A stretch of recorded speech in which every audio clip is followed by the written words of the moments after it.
Bismillahirrahmanirrahim. Assalamualaikum warahmatullahi wabarakatuh.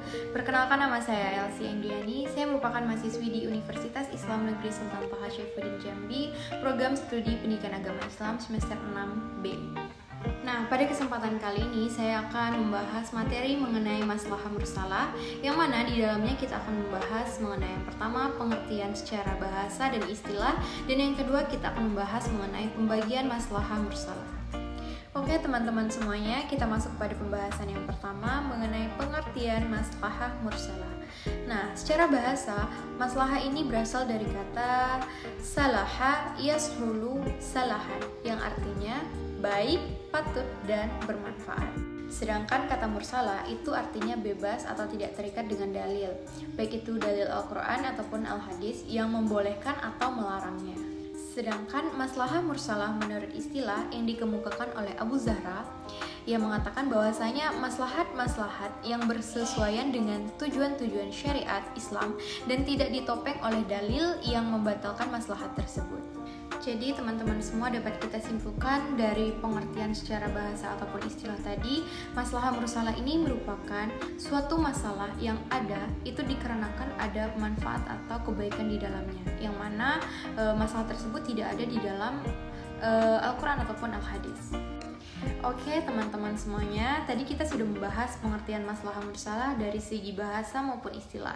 Selanjutnya kita akan membahas mengenai pembagian maslahah mursalah. Nah, pembagian maslahah mursalah ini itu dibagi cukup banyak sekali. Yang pertama ada dari segi kualitas. Nah, dari segi kualitas ini itu dibagi lagi menjadi 3. Yang pertama ada maslahah daruriyah. Nah, maslahah daruriyah ini merupakan kemaslahatan yang berhubungan dengan kebutuhan pokok umat manusia, baik di dunia ataupun di akhirat. Nah, teman-teman semua, perlu kita ketahui bahwasanya kemaslahatan ini ada 5. Yang pertama, memelihara agama. Yang kedua, memelihara jiwa. Yang ketiga, memelihara akal. Yang keempat, memelihara keturunan. Dan yang terakhir, memelihara harta. Oke, selanjutnya yang kedua, maslahah hajiyah. Nah, maslahah hajiyah ini merupakan kemaslahatan dalam menyempurnakan kemaslahatan pokok sebelumnya yang berbentuk keringanan untuk mempertahankan kebutuhan mendasar manusia. Nah, yang terakhir itu ada maslahah al-tahsiniyah.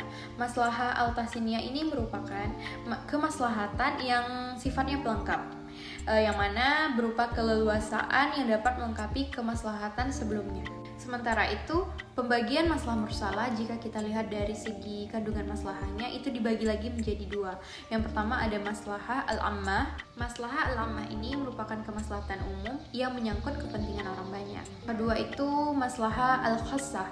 Maslahah al-khassah ini merupakan kemaslahatan yang menyangkut kepentingan pribadi.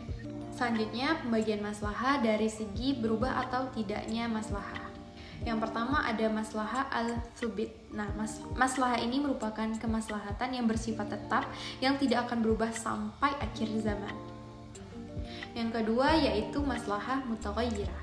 Nah, maslahah ini merupakan kemaslahatan yang dapat berubah-ubah sesuai dengan penetapan waktu, tempat maupun subjek hukum. Nah, setelah itu, pembagian maslahah mursalah jika kita lihat dari segi keberadaan maslahah, menurut syara itu dibagi lagi menjadi 3. Yang pertama ada maslahah al-mu'tabarah.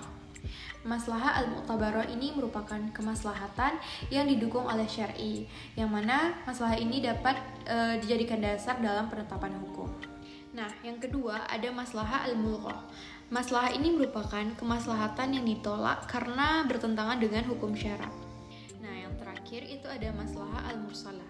Maslahah ini merupakan kemaslahatan yang tidak didukung oleh dalil syariat atau nas secara terperinci. Ia mendapat dukungan kuat dari makna implis dari sejumlah nas yang ada. Baiklah teman-teman semua, tadi kita sudah membahas mengenai materi pengertian maslahah mursalah baik secara istilah ataupun bahasa, dan juga kita sudah membahas mengenai pembagian maslahah mursalah. Nah, semoga apa yang kita pelajari hari ini dapat bermanfaat untuk kita semua. Apabila terdapat kekurangan saya mohon maaf. Saya akhiri, wassalamualaikum warahmatullahi wabarakatuh.